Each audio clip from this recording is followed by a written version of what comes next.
Hi students, இப்போ இந்த வீடியோவில் நம்ம என்ன பண்ண போகிறோம் அப்படின்னா லீனியர் அல்ஜிப்ராவில் நம்ம மேட்ரிக்ஸ் அல்ஜிப்ரா வந்து ஆல்ரெடி ஒரு வீடியோ பார்த்துருக்கோம். இப்போ அதோட கண்டினியூஷன் தான் பார்க்க போகிறோம். இப்போ அதோட கண்டினியூஷனில் ஃபஸ்ட்டு நம்ம லாஸ்ட்டாக வந்து என்ன வரைக்கும் பார்த்துருக்கோம் அப்படின்னா 5 டைப்ஸ் ஆஃப் மேட்ரிக்ஸ் வந்து பார்த்துருக்கோம். இப்போ நம்ம டைப் 6லேருந்து பார்க்க போகிறோம். இப்போ 6th டைப் பார்த்தீங்க அப்படின்னா ரெக்டாங்குலர் மேட்ரிக்ஸ் அப்படின்னாலே உங்களுக்கு நேம் அதுலேயே இருக்குது. ஸ்கொயர் மேட்ரிக்ஸ்னால் m = n பார்த்தோம். ரெக்டாங்குலர்னால் m ≠ n. இதுதான் வந்து கண்டிஷன், m ≠ n. இப்போ பார்த்தீங்க அப்படின்னா ரெக்டாங்குலர் மேட்ரிக்ஸ்னால் இந்த மாதிரி இருக்கும். m வந்து நமக்கு வேல்யூ எப்படி இருக்குது பாருங்கள், 1 2 3 இருக்குது. இப்போ n பாருங்கள் வெறும் 1 2 காலம் வைஸ் பார்த்தீங்கன்னா 2 தான் இருக்குது. அப்போ m-ஓட வேல்யூ 3, n-ஓட வேல்யூ 2. அப்போது m is not equal to n. இந்த மாதிரி இருந்துச்சுன்னா இதுதான் ரெக்டாங்குலர் மேட்ரிக்ஸ். அதுக்கு எக்ஸாம்பிள் வந்து 2 கொடுத்துருக்கேன். நெக்ஸ்ட் பாருங்கள், நம்பர் 7 வந்து டயகனல் மேட்ரிக்ஸ். டயகனல் மேட்ரிக்ஸ் அப்படின்னாலே உங்களுக்கு தெரியும், நமக்கு வந்து இந்த மாதிரி இருக்கிறது தான் வந்து டயகனல்.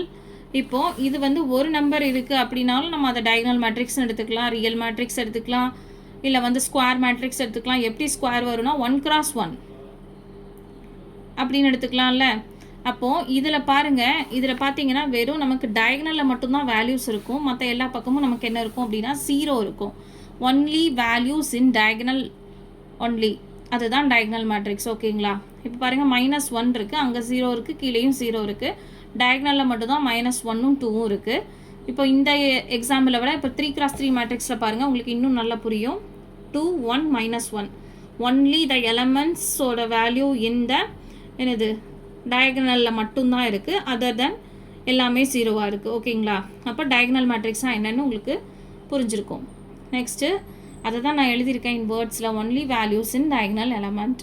இப்போ எக்ஸாம்பிள் ஏ இந்த மாதிரி இருந்தாலும் நமக்கு வந்து அது டயகனல் மேட்ரிக்ஸ் தாங்க. அதனால தான் எழுதியிருக்கேன். இப்படிலாம் உங்களுக்கு டவுட் வரக்கூடாதுங்கிறதுக்காக தான் இந்த மாதிரி இருக்கக்கூடிய யூனிக்காக உள்ளதை நான் வந்து எக்ஸாம்பிளில் கொடுத்துருக்கேன். நெக்ஸ்ட் 8th ஒன் என்ன அப்படின்னு பார்த்தீங்கன்னா ஸ்கேலார் மேட்ரிக்ஸ்.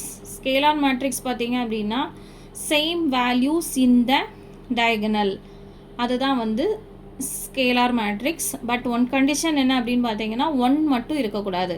இப்போ 1 மட்டும் இருக்கக்கூடாது, அது வந்து வேறு மேட்ரிக்ஸ் வரும். But the value will not be 1. Will not போடக்கூடாது, கண்டிப்பாக மஸ்ட். சரிங்களா? கண்டிப்பாக இருக்கக்கூடாது.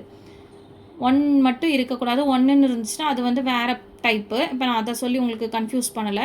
இப்போ ஸ்கேலார் மேட்ரிக்ஸ் அப்படின்னு பார்த்தீங்கன்னா வெறும் டயகனலில் நமக்கு வந்து சேம் வேல்யூவாக இருக்குது. இப்போ √2 அப்படின்னு இருக்குது. இப்போ சப்போஸ் √1 இருக்கலாம், இல்லை வெறும் 3 அந்த மாதிரி கூட இருக்கலாம். இதெல்லாம் வந்து நமக்கு என்னென்னா ஸ்கேலார் மேட்ரிக்ஸ், சேம் வேல்யூவாக இருக்கும்.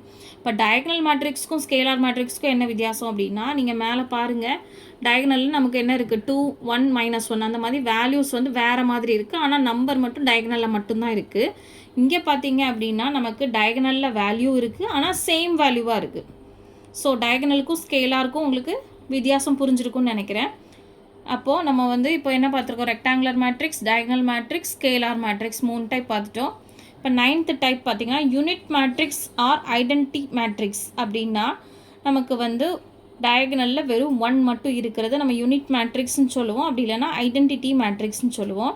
இதை நம்ம எப்படி டினோட் பண்ணுவோம்னா IN சொல்லுவோம். என்னங்கிறது வந்து நம்பர் ஆஃப் ரோஸ் ஆர் காலம், எதை வேணாலும் குறிக்கலாம். இப்போது இந்த மாதிரி 1 1 1 இருந்துச்சுன்னா யூனிட் மேட்ரிக்ஸ், இல்லைனா ஐடென்டிட்டி மேட்ரிக்ஸ். அப்போது 9th டைப் பார்த்தாச்சு. 10th பார்த்தீங்க அப்படின்னா ட்ரையாங்குலர் மேட்ரிக்ஸ். ட்ரையாங்குலர் மேட்ரிக்ஸ்லேயே 2 ட்ரையாங்குலர் இருக்குது. Upper triangular matrix, lower triangular மேட்ரிக்ஸ்னு 2 டைப் இருக்குது. இப்போ இந்த 2 டைப்பும் கன்ஃபியூஸ் பண்ணிடாதீங்க, நான் தெளிவாக உங்களுக்கு எக்ஸ்பிளைன். இப்போ அப்பர் ட்ரையாங்கிள் மேட்ரிக்ஸில் பார்த்தீங்க அப்படின்னா நமக்கு ஒரு எலமெண்ட் எப்படி இருக்குது, 3x3 மேட்ரிக்ஸ் கொடுத்துருக்காங்க. 1 0 2 0 2 1 0 0 3. கீழே வந்து உங்களுக்கு 0 ஃபார்ம் ஆயிருந்துச்சு, வேல்யூஸ் மேலே இருக்குது அப்படின்னா அது வந்து அப்பர் ட்ரையாங்கிள்.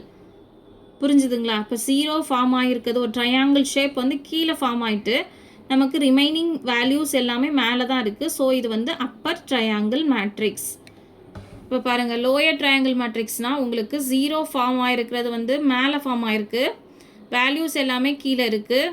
ஸோ வந்து இதுதான் வந்து நமக்கு என்னது லோயர் ட்ரையாங்கிள் மேட்ரிக்ஸ்.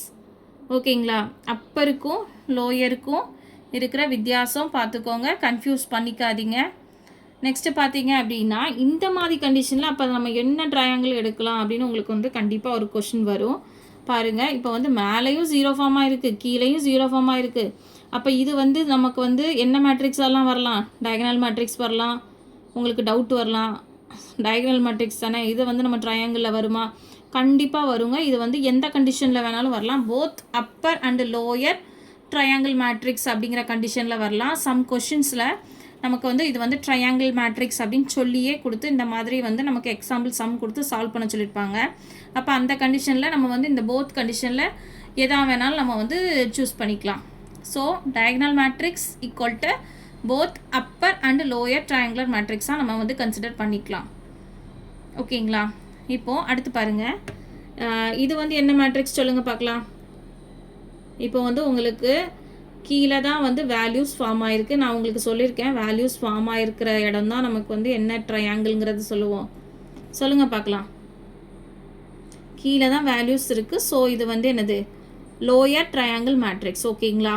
திருப்பி ரெண்டாவது இந்த மாதிரி கொடுத்துருந்தாங்கன்னா என்ன அப்படிங்க, கண்டிப்பாக இந்த மாதிரி கொடுக்க மாட்டாங்க. இது வந்து கொடுக்க மாட்டாங்க அப்படிங்கிறதுக்காக தான் இந்த வேல்யூ எழுதி காமிச்சிருக்கேன். ஓகேங்களா? இப்போ மேலே இருக்கிறது நமக்கு லோயர் ட்ரையாங்கிள் மேட்ரிக்ஸ். இப்போ வந்து நம்ம இந்த டைப்ஸோட போதும், 5 டைப்ஸ் மட்டும் இந்த இதில் பார்க்கலாம். திருப்பி ஒருக்கா நான் ரிப்பீட் பண்ணுறேன். ஃபஸ்ட்டு நம்ம என்ன பார்த்தோம் அப்படின்னா, ரெக்டாங்குலர் மேட்ரிக்ஸ்னால் என்னென்னு பார்த்தோம். ஒன்லி என்னது ரெக்டாங்கிள் ஷேப்பில் இருக்கும், உங்களுக்கு பார்த்தாலே m not equal to n, அதுதான் ரெக்டாங்குலர் மேட்ரிக்ஸ்னு பார்த்தோம். தென் டயகனல் மேட்ரிக்ஸ்னால் டயகனலில் மட்டும் தான் வேல்யூஸ் இருக்கும். அதுக்கப்புறம் ஸ்கேலார் மேட்ரிக்ஸ்னால் டயகனலில் மட்டும்தான் வேல்யூ இருக்கும், பட் வந்து சேம் வேல்யூவாக இருக்கும், அதுதான் ஸ்கேலார் மேட்ரிக்ஸ். யூனிட் அல்லது ஐடென்டிட்டி மேட்ரிக்ஸ் அப்படின்னா டயகனலில் வேல்யூ இருக்கும், ஆனால் டயகனலில் சேமாக இருக்கும், 1 மட்டும்தான் இருக்கும். 1 மட்டும் இருந்ததுன்னா யூனிட் அல்லது ஐடென்டிட்டி மேட்ரிக்ஸ். நெக்ஸ்ட்டு நம்ம லாஸ்ட்டாக பார்த்தது ட்ரையாங்குலர் மேட்ரிக்ஸ். அதில் 2 டைப்ஸ் பார்த்தோம், அப்பர் ட்ரையாங்கிள், லோயர் ட்ரையாங்கிள்னு 2 டைப்ஸ் பார்த்தோம். இப்போ அந்த 2 டைப்ஸில் அப்பர் ட்ரையாங்கிள்னால் நமக்கு வந்து 0 ஃபுல்லாக கீழே ஃபார்ம் ஆகி மேலே வேல்யூஸ் வச்சு ட்ரையாங்கிள் ஃபார்ம் ஆகிருக்கிறது அப்பர் ட்ரையாங்கிள். இப்போ 0 எல்லாமே மேலே இருக்குது, மேலே இருக்கும்போது கீழே ட்ரையாங்கிள் ஃபார்ம் ஆயிருந்தால் அது லோயர் ட்ரையாங்கிள். அதுக்கப்புறம் டயகனல் மேட்ரிக்ஸ் மாதிரி கொடுத்துட்டு அதை வந்து இந்த கண்டிஷன்ஸில் எடுத்துக்கலாம். இவ்வளோ பார்த்துருக்கோம். இப்போது இந்த வீடியோவை இதோட நம்ம முடிச்சுக்கலாம். போன வாட்டி 5 டைப்ஸ் பார்த்தோம், இந்த வாட்டி 5 டைப்ஸ் பார்த்துருக்கோம்.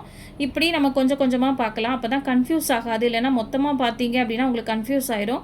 அதனால தான் உங்களுக்கு வந்து 8 மினிட்ஸ் வீடியோவாக கொடுக்குறேன். இதை வந்து நம்ம ஒரு 1 ஹவர் வீடியோவை கூட வந்து போஸ்ட் பண்ணலாம். மொத்தமாக போட்டு கன்ஃபியூஸ் பண்ணாதீங்க. ஒரு நாளைக்கு ஒரு வீடியோ பார்த்து படித்தாலும் அந்த இதில் வந்து அந்த கான்செப்டில் வந்து கொஞ்சம் தெளிவாக இருந்தால் தான் கேட் வந்து நம்ம ஈஸியாக கிளியர் பண்ண முடியும். எல்லோரும் நல்லா படிங்க.